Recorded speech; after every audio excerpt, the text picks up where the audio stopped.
এক জঙ্গলে এক নেকড়ে বাঘ ছিল। একদিন মাংস খেতে গিয়ে তার গলায় মাংসের হাড় আটকে গেল।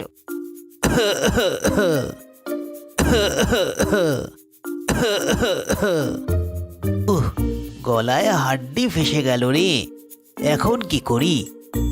ইস, এটাকে যে কেমন করে বের করি? একা একা তো কিছুতেই বার করতে পারছি না, কারো সাহায্য নিতে হবে। একটু খুঁজে দেখি, যদি কাউকে খুঁজে পাই তাকে বলবো বের করে দিতে।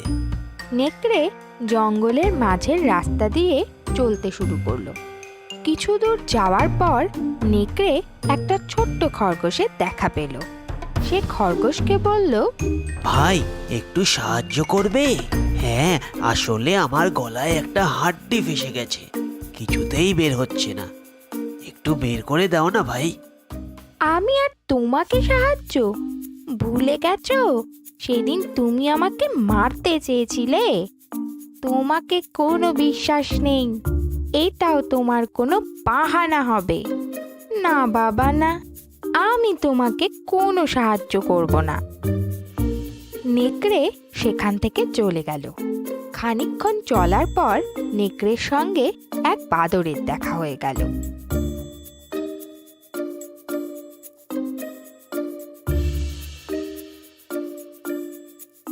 ও বাদর ভাই, তোমার একটু সাহায্য প্রয়োজন।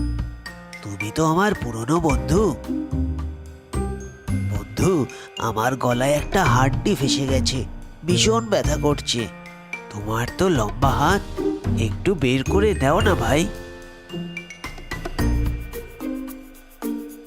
খাওয়ার সময় যত ঝামেলা, দেখতে পাচ্ছ না কলা খাচ্ছি? এখন আর বিরক্ত করো না, যাও তো বাপু এখান থেকে। নেকড়ে মনের দুঃখে আবার হাঁটা শুরু করলো আর মনে মনে ভাবলো, এইবার যারই দেখা পাবো, যেভাবেই হোক তাকে রাজি করিয়েই ছাড়বো। হাঁটতে হাঁটতে নেকড়ে নদীর তীরে এসে পৌঁছলো।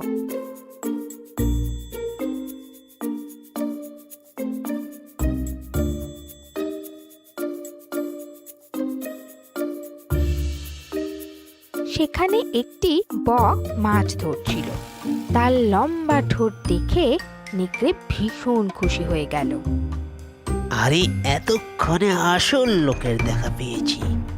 বকের তো বিশাল লম্বা ঠোঁট, এ খুব সহজেই আমার গলা থেকে হাড্ডি বের করে দেবে। একে যেভাবেই হোক রাজি করাতেই হবে। এই ভেবে নেকড়ে বকের কাছে গিয়ে বলল, কি সুন্দর দিন না আজকে! জানো ভাই, এই নদীতে না অনেক মাছ আছে। তুমি একা পরিশ্রম করছো, তুমি চাইলে মাছ খুঁজতে আমি তোমাকে সাহায্য করতে পারি। তুমি আমাকে সাহায্য করবে? নেকড়েরা ভীষণ চালাক হয়। বিনা কারণে তুমি আমাকে সাহায্য করতে চাইছো? এর পিছনে নিশ্চয়ই কোনো কুমতলব আছে। না না ভাই, তুমি আমাকে ভুল বুঝছো। আমি সত্যি তোমাকে সাহায্য করতে চাই, কিন্তু একটা সমস্যা আছে ভাই। আসলে আমার গলায় একটা হাড় ফেসে গেছে। ও, এইটুকু ব্যাপার? এ তো কোনো ব্যাপারই না আমার কাছে। আমি এক্ষুনি বের করে দিচ্ছি। বক তার লম্বা ঠোঁট নেকড়ের গলায় ঢুকিয়ে গলা থেকে হাড় বের করে আনলো। চলো এখন দুজনে মিলে মাছ খুঁজি। মাছ? আরে বোকা বক, আমার গলায় মুখ ঢুকিয়ে হাড় বের করে আনলি? তুই যে এখনো বেঁচে আছিস এটাই অনেক। তোকে যে মেরে ফেলিনি, এটা তোর ভাগ্য। এখন এখান থেকে ভেগে যা, নাইলে আজ তোকে আর বাড়ি ফিরতে হবে না। বক ভয় পেয়ে সেখান থেকে উড়ে চলে গেল। এই গল্প থেকে আমরা এই শিখলাম, দুষ্ট লোকের মিষ্টি কথায় কখনো ভুলতে নেই।